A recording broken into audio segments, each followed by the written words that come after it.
Hi everyone, Garen here. Welcome to my first video. We have to start somewhere, and given I had a few new games arrive recently, I thought why not start with a good old unboxing video, because nothing bad has ever happened during an unboxing. Today we'll be doing a quick what's in the box for Paths of Glory, the First World War, 1914 to 1919. Designed by multiple award-winning designer Ted S. Racer. This was first published by GMT Games in 1999, and I think it's safe to say that for the last 20 plus years, it's stood as one of the classic, top regarded war games. I've only just picked up a copy myself. The one I have here is the 2018 Deluxe Edition, which would be the 6th printing of this particular game. We'll have a look on the back. As you may have guessed, this game covers World War I from its outbreak, with the map spanning Europe and parts of the Middle East. One side will play as the Allied powers, and the other side plays as the Central powers. And the game will continue until one side is victorious, or war weariness causes the war to end in an armistice. Now, while the game is designed for 2 players, there is a solo variation, which I'm quite interested to try out myself. In fact, just recently, GMT Games announced a new product, I suppose, which they are calling GMT 1. And this takes an unofficial solo method developed by a YouTuber known as Stuka Joe and packages it together as an official GMT product with rules for a number of their existing games. So future me, if you could remember to put a link to Stuka Joe's YouTube page in the description, that'd be great. So Paths of Glory is a card-driven war game.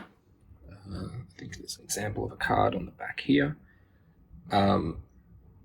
which means that play involves a specific deck of cards for each player, and that those cards can be played for specific events, conducting operations such as moving or attacking, replacing damaged units, or to unlock later abilities. This is a fairly common mechanic in wargaming. You'll see this in other games such as Empire of the Sun, Twilight Struggle, and so on. You can see here GMT rate it a 4 out of 9 on their complexity chart. It's a 7 out of 9 for their solitaire suitability, so it can be played quite well for solitaire players. Yeah, I mean, the box art looks nice. It's a standard sort of GMT box. This is the deluxe edition, so I think it's the thicker box. It's got a bit more inside. But with that out of the way, let's have a look at what's in the box. So this is what we got when we've opened the box. First thing we can see is a small packet of cards. I'm not sure why these ones are separate. These will be the additional strategy cards that are included as part of the deluxe edition. And you can, if I can get the zoom right, you can see this is an idea of, or an example of what you'd see on a strategy card. This is an allied player's card. You can see here, if they choose to use this as the event, the allied player conducting operations using this card, and all combats involving US unit get additional dice roll modifier. Here's the points value if it's used as in an operation such as moving or attacking, and total war, that's the phase of the game that this card would be introduced into the player's hand. Yeah, so some bonus cards. Next up we see the rulebook. Looks like the standard quality, good quality GMT rulebook that you'd be familiar with. It's the non-glossy paper, runs at 40 pages, but at a glance it looks like only 20 or so are actually rules. The rest are the examples of play and designer notes. Full color, well set out, as I said, standard GMT quality that you'd expect. Let's see if we can see some examples of play towards the end. There's looks like some card descriptions. You're familiar with the background of the cards. Extended example of play. Here we go. There's a great shot here of some opening moves on the Western Front.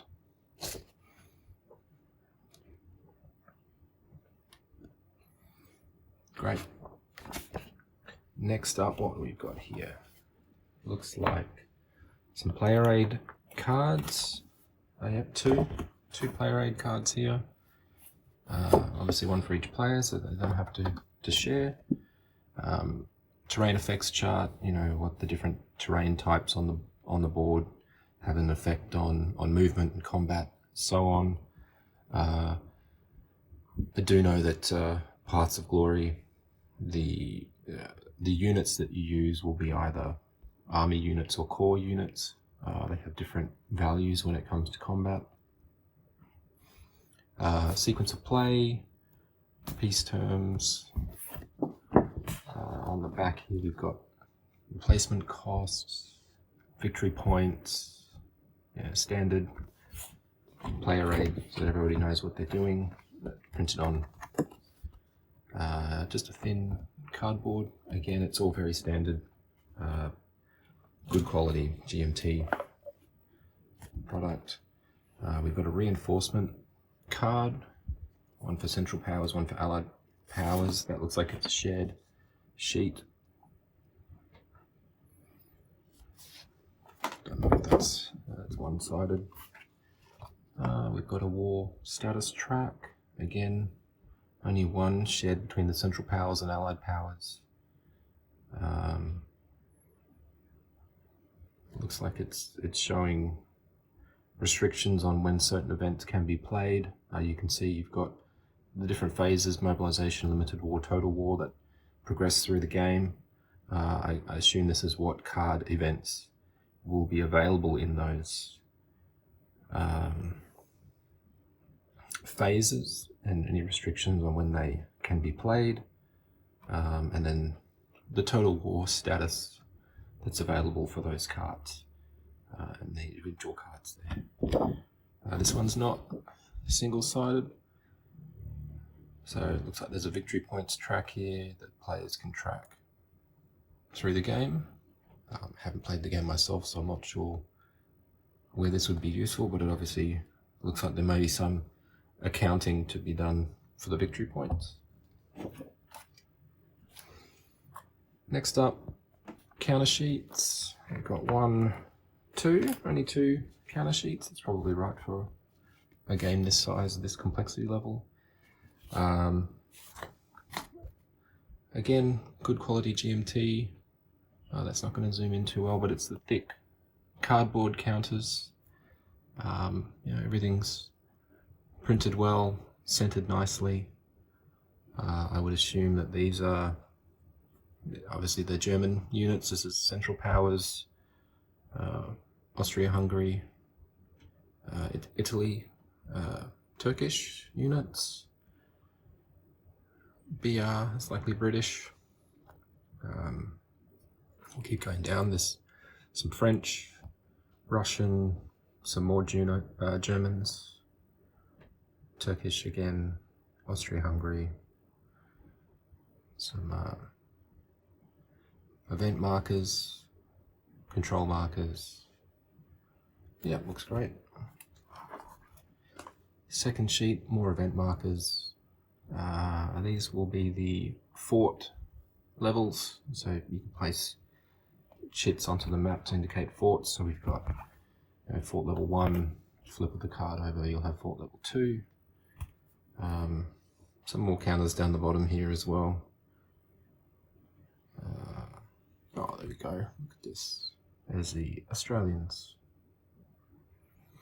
I would assume these are attack, defense, movement, value. Pretty standard, but when we get into the game, we'll learn that. And you can see here some optional counters here.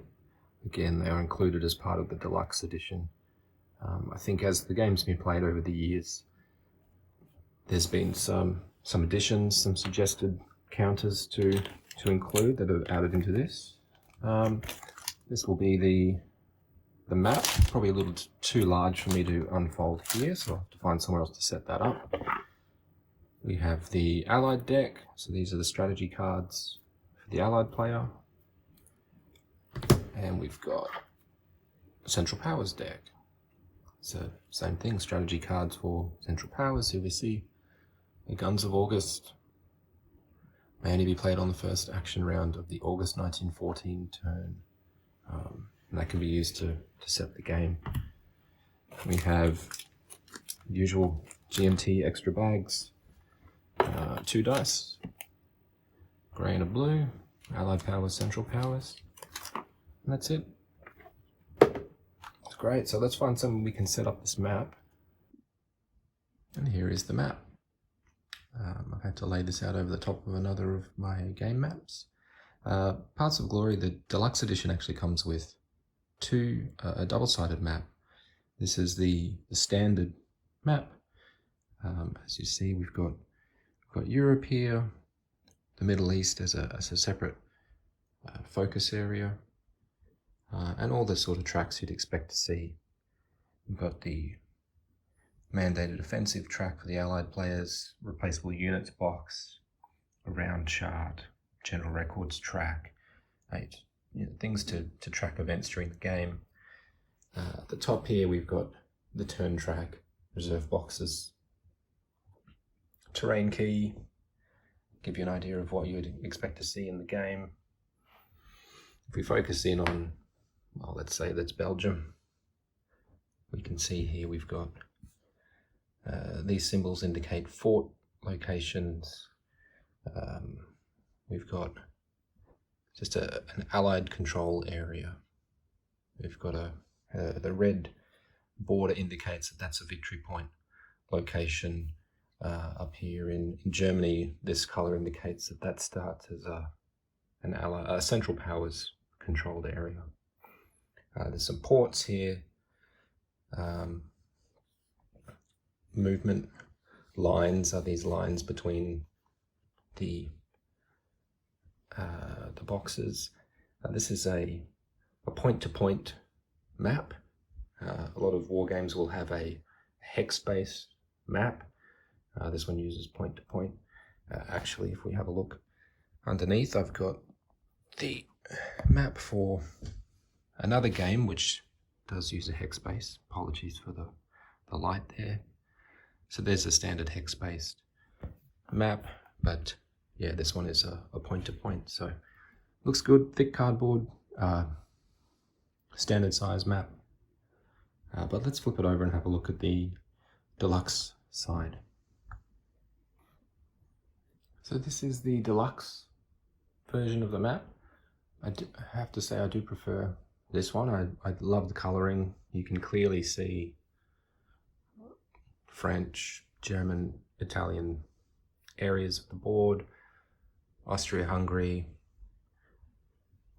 You've got Turkey. Don't know, this is a World War I game. Perhaps that should have been the Ottoman Empire, but maybe I'm wrong there. Again, the Middle East. And to me, these point-to-point locations are clearer to see in this version. Again, red outline indicates it's a victory point. You can see the lines between the points there that armies will travel. You zoom in on these ports here. It's got just, I think, more pleasing art on these ones. And the terrain can be seen. So these are obviously mountainous terrain here, which would have an effect on combat in those areas.